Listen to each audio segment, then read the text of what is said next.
Hi there, in this video we are going to discuss about the shock, types of shock and pathogenesis of the shock. So what is shock? Shock is basically a condition in which tissue perfusion is decreased. Tissue perfusion of the blood is decreased and it leads to the tissue hypoxia and cellular injury. And this decreased perfusion can be due to cardiac causes or decreased cardiac output, or it can be due to defective circulation. Okay, so it is due to decreased cardiac output or cardiac region or defective circulation. There are different types of the shock here, and these types include the cardiogenic shock, and hypovolemic shock, septic shock, neurogenic shock, and anaphylactic shock. Okay, so what is cardiogenic shock? Cardiogenic shock basically arises from the cardiac regions in which cardiac output is compromised or cardiac output is decreased. It can be due to multiple reasons including myocardial infarction or MI. It can be due to ventricular rupture. It can be due to cardiac arrhythmias. It can be due to cardiac tamponade, or it can be due to pulmonary embolism, which leads to the cardiac failure. Okay, so next is hypovolemic shock. It can be due to reduced blood volume in the circulation, and which can be due to extensive hemorrhage or blood loss, fluid loss due to extensive burns or some other injury. Burns can be a reason, diarrhea can be a reason, or vomiting can be a reason. Next is septic shock. Septic shock is due to bacterial infection. Most commonly gram-positive bacteria are involved, but gram-negative bacteria and fungi can also lead to the septic shock. And the super antigens, which are the specific, you can say, toxin can also play a role of super antigen, and different chemical compounds linked to the microbial organism which can lead to the shock. This is septic shock. And how neurogenic shock arises? Neurogenic shock can be in response to the spinal injury, due to which vascular tone is decreased, and when vascular tone decreases, there is vasodilation and pooling of the blood in peripheral circulation. So it can lead to the neurogenic shock, in which blood pools in the peripheral circulation and the tissue perfusion of the blood is decreased. Next is anaphylactic shock. It can be due to anaphylaxis, in which there is extensive response to IgE antibodies, and it is basically an IgE mediated hypersensitivity reaction, in which again there is vasodilation and increased blood accumulation in peripheral circulation, due to which tissue perfusion is decreased. So these are basically types of the shock. So what is the pathogenesis of the shock? Pathogenesis of the shock is what happens when there is a shock. There is a plethora of the cytokines released. A large amount of the cytokines and inflammatory mediators are released because when there are bacteria inside the body, we are basically discussing septic shock. So when there are bacteria or bacterial products inside the body, they activate the innate and adaptive immune response by engaging tool-like receptor, by engaging lectin type receptor, and by engaging the, you can say, the various inflammatory mediators are produced by the cascade. These inflammatory cascades which include different complement proteins. Okay, so these they engage different tool-like receptors. They engage lectin receptor, mannose receptor, as well as complement cascade, and different cytokine and inflammatory mediators are released. These inflammatory mediators start the inflammatory response inside the body.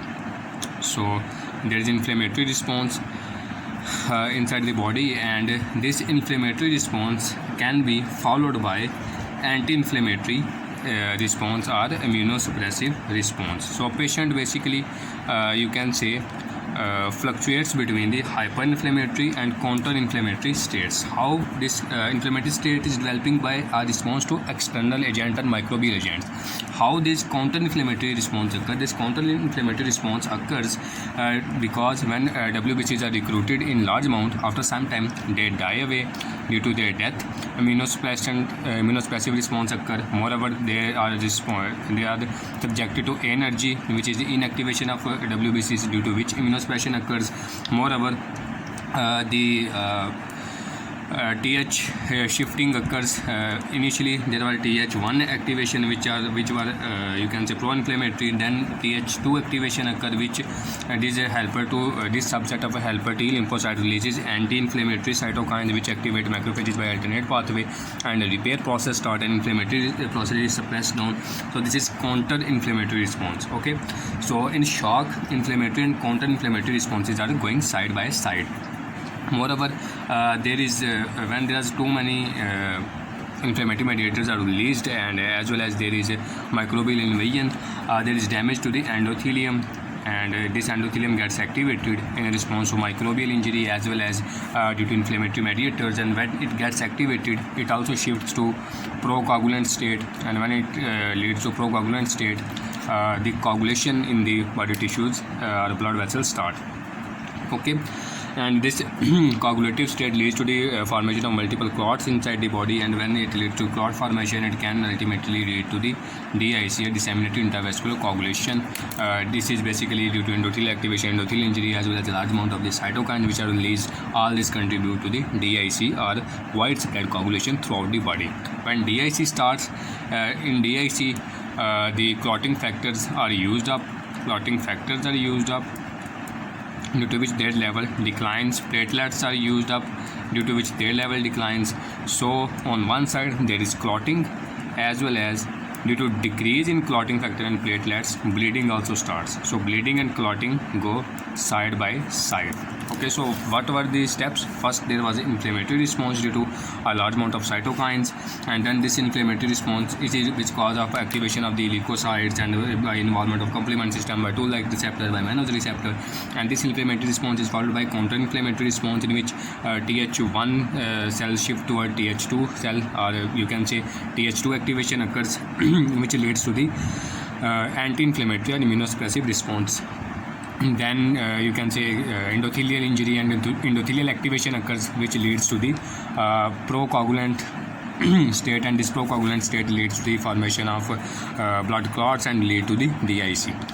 Okay, when DIC develops, there is clotting as well as bleeding going on side by side. Next, there are a lot of the metabolic abnormalities which also lies here, and these metabolic abnormalities include hyperglycemia, insulin resistance. Okay, why they arises? Because there are different you can say chemicals released in this process, and different cytokines are released which promote insulin resistance, as well as they impair the gluconeogenesis regulation, and gluconeogenesis goes on, due to which hyperglycemia also occurs, and hyperglycemia in turn impairs the neutrophil function, and neutrophil function declines, due to which susceptibility to infection more increases. And next, there is initially there is increased glucocorticoid response. However, as time goes on, the glucocorticoid production and adrenal cortical hormone production also declines, and you can say it is also subjected to the hypoxia. So all these factors which are these metabolic abnormalities, it is also compromising the state of the patient here, and end result of all these factors lead to the multiple organ failure of the person. Kidneys fail, heart muscles fail away, and pulmonary failure occurs, liver dysfunction occurs, and all these lead to the death of the patient. Okay, so because there is damage to the organ due to ischemia, and necrosis start, and organs fail away, and patient dies away. So when this shock progresses to its advanced stage, despite of the therapy, patient, it is very difficult to make the patient survive, and mostly if it is advanced, patient dies away. Because when there is damage to endothelium, and there is extensive damage to endothelium, and the cells have retracted, if you put the fluids to make his cardiac output normal, this fluid also leak away and further increases the edema in the body tissues, and so on, and this process goes on. So shock can be classified depending upon its severity. It is classified into 3 stages. These stages include non-progressive stage, progressive stage, and irreversible stage. In non-progressive stage, there is you can say damage is going on, but organ perfusion or tissue perfusion is maintained. It is maintained. Okay. How it is maintained in non-progressive state, different compensatory mechanisms start. For example, if cardiac output decreases, vasoreceptors become active, chemoreceptors become active, there is release of catecholamine, there is vasoconstriction, there is tachycardia. All these processes tend to preserve the cardiac output and but tissue perfusion towards normal ranges. So this is non-progressive stage, and if a patient comes in non-progressive stage, he can recover back okay, and can be normalized. Then there is progressive stage in which the compensatory mechanisms are working, however they are failing to normalize the situation. They are working but they are failing to normalize the situation. They cannot compensate the this determinal process going on. So in progressive state, patient continuously goes away towards his death if it is not controlled. So in this progressive state, there is multiple metabolic abnormalities going on. There is tissue necrosis, hypoxia, and metabolic pathways are deranged. Metabolic lactic acidosis occur, pH is disrupted, okay. Then coagulation can also start away. Then this, if it is not controlled, it ultimately leads to the irreversible stage. In irreversible stage, there has been extensive damage to the body tissues, and due to this extensive damage to the body tissues, whatever therapy you give to the patient at this time, it will be of no use, as patient cannot recover back due to extensive damage that has been done to tissues due to lysosomal enzyme, due to reactive oxygen species, due to nitric oxide synthesis, and due to ischemic injury. All these processes have damaged the patient to such an extent that therapy cannot reverse this damage. So this is a irreversible state in which it is not possible to recover back the damage. Okay, so what are the clinical features of the shock? Shock manifests itself by different features depending upon the nature and depending underlying cause of the injury. So in hypovolemic and cardiogenic shock, patient exhibit hypotension, weak rapid pulse, tachycardia, cold calm skin, cyanotic skin. Okay, however in septic shock, initially the skin can be warm and flushed because of peripheral vasodilation. Okay, so primary life threat in the shock is the initiating event, which can be injury, myocardial infarction, or bacterial infection. Okay, so if these changes are not rapidly controlled, patient condition goes on progressing towards abnormalities, and it can ultimately lead to the death of patient if it is not controlled in a proper way. If there is a proper prognosis and shock is controlled on the original initial stages, 90% of the young patient can recover with the appropriate management. However, in septic and cardiogenic shock, this is in hypovolemic shock. However, in septic and cardiogenic shock, outcomes are worse, and even how much care is given to the patient, conditions can be worse and fatal.